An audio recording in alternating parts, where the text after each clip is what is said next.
Hello Year 12s and welcome to this video on motivation theories. This is the first of 3 videos in this series on motivation theories. While you're watching this video, there are 4 things that you need to do. First, take the very best Cornell notes that you can. Second, use the pause and rewind functions. Use the pause function if you need to stop this video so that you can take notes. Use the rewind function if you need to go over any information contained in this video. The third thing that you need to do is have your vocabulary sheets open in front of you so that you can write in those vocabulary sheets the definitions of key terms and of any other words that you may be unfamiliar with. The fourth and final thing that you need to do is to have your summary books open in front of you. I'll be telling you as we go through this video what you should be including in your summary books. Once you've finished watching this video, please read the pages from the textbook which are referred to on this slide. If you find any additional information from that reading that you think is useful, then make sure that you supplement your Cornell notes with that information. Well, let's get started then. We've already seen that employees are critical to the success of a business because the business relies on its employees to achieve the business objectives of the business. One of the biggest challenges that managers face is to manage their employees effectively. That is, to manage them in a way that motivates those employees to achieve the business objectives. In this series of 3 videos, we look at 3 theories of motivation. That is, theories about how managers can motivate their employees to achieve the business objectives. Later on, we'll look at the strategies that managers can use to motivate their employees, and we'll see how these strategies are supported by each of these different theories of motivation. Each of these 3 theories of motivation proceeds on the basis that employees will be motivated to achieve the objectives of a business if the achievement of those objectives is consistent with employees satisfying their own needs or achieving their own goals.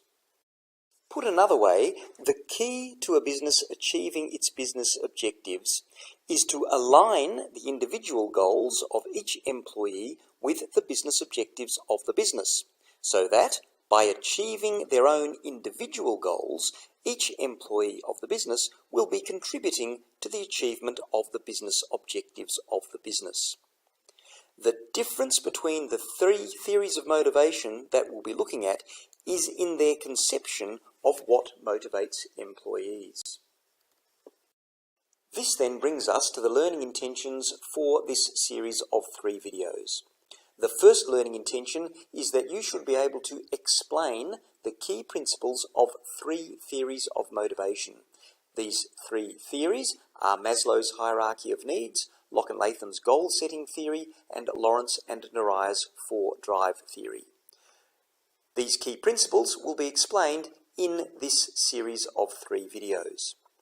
The second learning intention is that you need to be able to examine and apply the key principles of each of these 3 theories of motivation. We'll be achieving this learning intention through undertaking in class a series of learning activities that require you to apply the key principles of these 3 theories of motivation to case studies and case scenarios. Please make sure that you write each of these learning intentions down in your Cornell notes. As I've said, in this video, we'll be looking at our first theory of motivation, which is Maslow's hierarchy of needs. According to Maslow's hierarchy of needs, employees are motivated by satisfying their needs. For these purposes, employees have 5 needs. Each of these needs is included in your vocabulary sheets, so make sure that you write down the definition of each of these needs in your vocabulary sheets as we work through this slide. The 5 needs are as follows. First, physiological needs. Physiological needs are the needs of an employee to have a job and to be paid for that job. Second, safety needs. Safety needs are the needs of an employee to have job security. For example, a long-term employment contract rather than employment merely as, say, a casual. And to work in a safe workplace. For example, a workplace that is both physically safe and where there is no harassment or bullying. Third, social needs.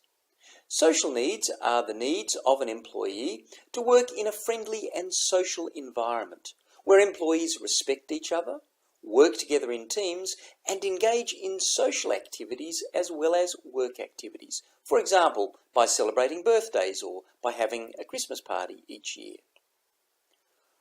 Fourth, we have self-esteem needs. Self-esteem needs are the needs of an employee to have some kind of status or recognition, such as a job title, the opportunity to earn a bonus or a promotion for good performance, to have a prestigious office. In other words, things that confer status or recognition on the employee. Fifthly and finally, we have self-actualization needs. Self-actualization needs are the needs of an employee to have job satisfaction, for instance, through being given the opportunity to do challenging work, to participate in decision-making, and to develop new skills. You'll remember that our first learning intention is that you need to be able to explain the key principles of Maslow's hierarchy of needs. On this slide, I set out these key principles. Please make sure that you include a summary of these key principles in your summary books. The first key principle is that according to Maslow's hierarchy of needs, employees are motivated to do what the business wants by satisfying their needs. In this regard, the theory identifies 5 needs that employees have, and these are the 5 needs that I've just described to you. The second key principle underlying Maslow's hierarchy of needs is that these 5 needs are arranged in a hierarchy. At the bottom of the hierarchy we have physiological needs, followed by safety needs, followed by social needs, followed by self-esteem needs, which are finally followed by self-actualization needs.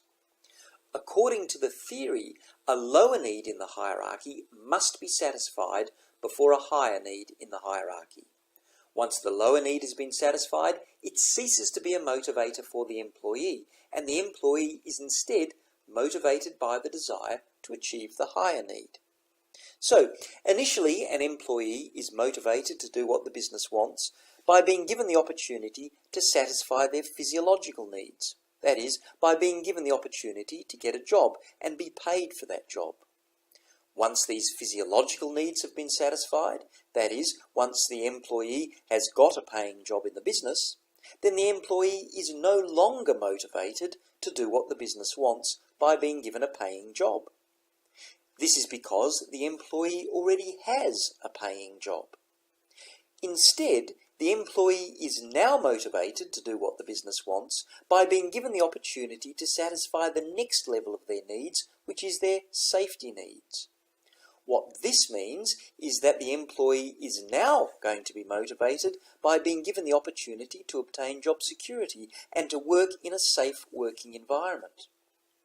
Once these safety needs have been satisfied, for example, once the employee has been given a long-term employment contract, then the employee is no longer motivated to do what the business wants by being given job security and a safe working environment.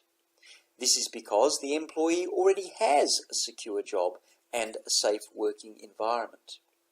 Instead, the employee is now motivated to do what the business wants by being given the opportunity to satisfy the next level of their needs, which is their social needs. What this means is that the employee is now motivated by being given the opportunity to work in a friendly and social environment where their views are respected. Once these social needs have been satisfied, for example, once the employee is working in a collaborative team, then the employee is no longer motivated to do what the business wants by working in a social environment. This is because the employee is already working in a social environment. Instead, the employee is now motivated to do what the business wants by being given the opportunity to satisfy the next level of their needs, which is their self-esteem needs.